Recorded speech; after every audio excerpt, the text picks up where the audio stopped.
Well, hey guys, and welcome to another Thursday sermon. Finally, here at the garage, As you'll see in our YouTube channel this summer, we've been very busy on the garden, on the car, on the motorbike, all this sort of stuff, So it's been quite a time. We've got a lot done, But really, the sermons I wanted to have down in here, And you'll see some videos upcoming about us doing the rest of this place, and of course the Bandit, our vlogging motorbike and all that sort of stuff. But I really want to get touching back into the sermons. And the sermons that we've been doing just for 2020, guys, because this is where we're at with our online ministry, is that we're really building at the moment. And on the Tuesday teaching, we've got hearing from God. It's where I share like a vision, dream, or a word or something that I've had from God. But on Thursday nights, we do like a more of a sermon, And I've really felt drawn just in this time, this year, to be doing sermons about just Jesus, just Jesus from the Gospels. And the understanding is, guys, that it's getting to see who he truly is, Not what we think he is in our heads or what we think he's supposed to be, but who he truly is, guys, And this sermon's really important. I'm really, quite looking forward to this one, because this really talks about the warmth of Jesus, And you look at Jesus in the Gospels and you see how he interacts with the people around you and how he reacts, the way he treats people and all these sort of things. And it's always pure love. But sometimes, guys, we miss out on the warmth. We miss out on that real warmth from Jesus. And I want to show you that today, if you're somebody that's searching, or maybe somebody that's a new Christian, just to see who Jesus truly is, guys, because it is hugely important.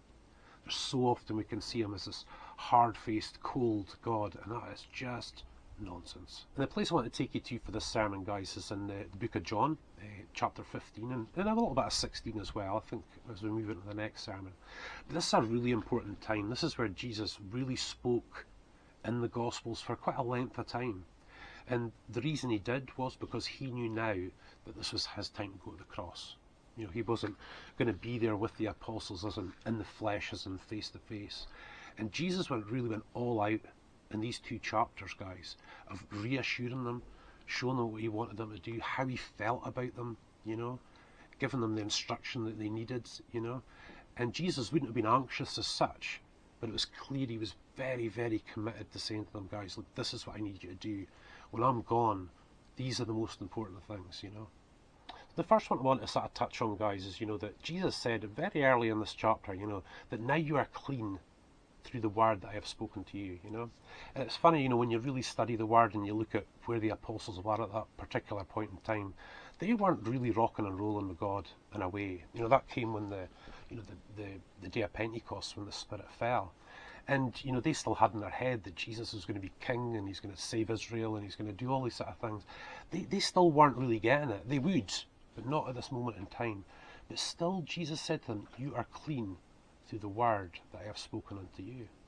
And, when you look at what he meant by that, what he really meant by that was that everything that he taught, everything that they'd done together, he believed and he absolutely knew he had done enough for these guys to move forward, And you can see that this was a real, it was almost like what you call a life's work. This is what Jesus wanted to do. And that translates into our lives today, guys. When we look at something like this, he's not just saying it to the apostles at that point in time. He's just not. He's saying it to us. Never mind the apostles. He's saying it to us.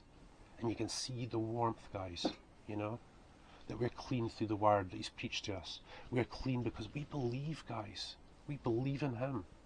We're sinners saved by grace. It's just as simple as that. We're never going to be 100% sinless and full glory. It's just as simple as that, you guys, But Jesus deemed them to be clean, even though they weren't rocking and rolling yet.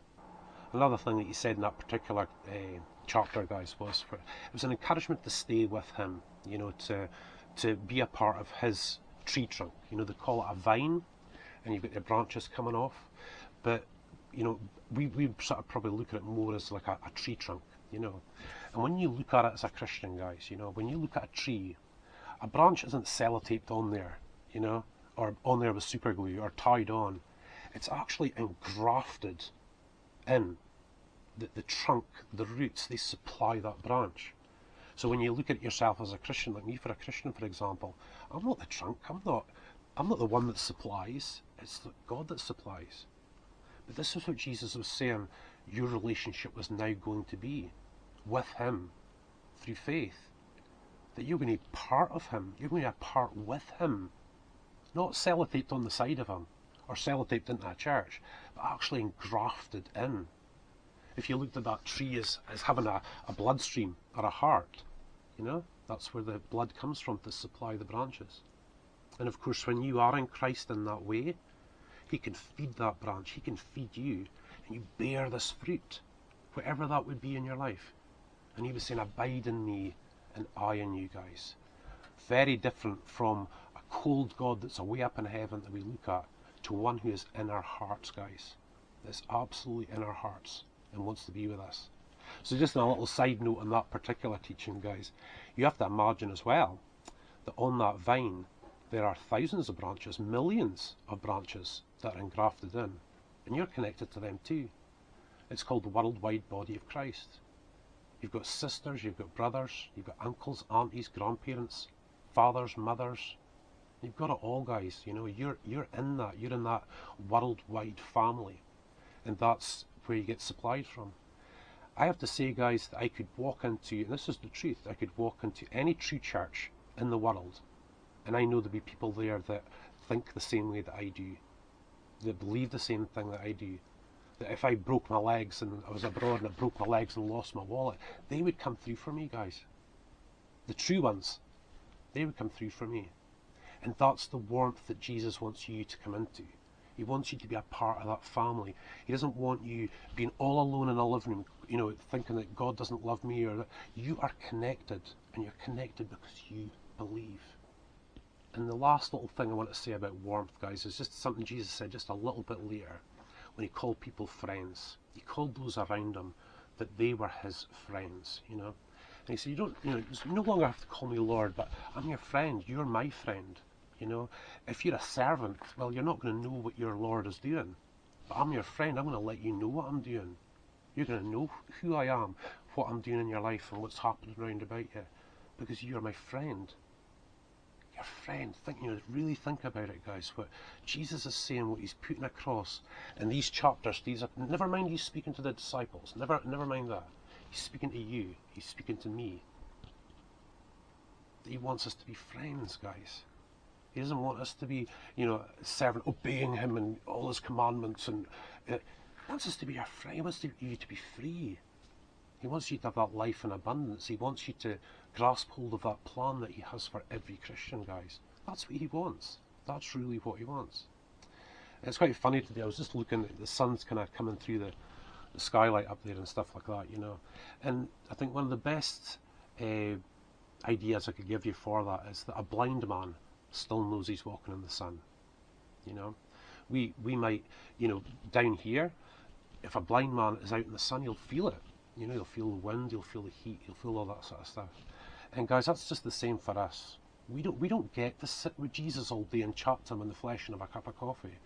We don't get that, guys. We do it in faith. We do that in faith. And as Christians, that's what it's like for us. Although we can't see him, we know we're walking in the sun. We really do know, guys. And it doesn't matter what situation you're in. It doesn't matter if you're up, you're down, you're back to front, going through hard times, going through prosperous times. That friendship, that view that Jesus has of you never, ever alters. And just to finish off, guys, and I love this bit, I just want to leave you with this, guys, I really want to leave you with this, was that Jesus said, without me you can do nothing, And when you look at the branches as part of the tree, well, you can imagine if we cut that branch off, if God was to cut me off as a branch and I was to fall to the ground, I'd die, But Jesus said, without me you can do nothing. And this is great. This is amazing, guys. You just please take hold of this, okay? Because what Jesus is really saying is, you don't have to do these things. I'll do it. Without me you can do nothing. Guys, in that, it takes the pressure off us wanting to be more, or wanting to succeed at this or just to succeed at that. Jesus said, I am your friend. You're part of my family. What are you doing trying to do things yourself? I'll do it. And that's the wonderful thing. If you want to know why a Christian feels so supported in life, it's because that is how God's there for you. There's so often, I still do it, guys, the whole, doing it on my own strength and You know, maybe not quite looking to God as such as what I really should be. But for the better part of time, guys, that's what I try to do. You know, I just leave it to God. Just leave it to God. He's the only one that can do something about it. Granted, when he sort of chats to you, you get to move forward in that, of course, absolutely. But guys, you're not under any pressure. Jesus is. He's the one that's got to come through for you guys. He's the one that's got to make these things happen in your life. And I just hope from this sermon today, as you've seen the points, guys, that it's something that he actually wants to do for you.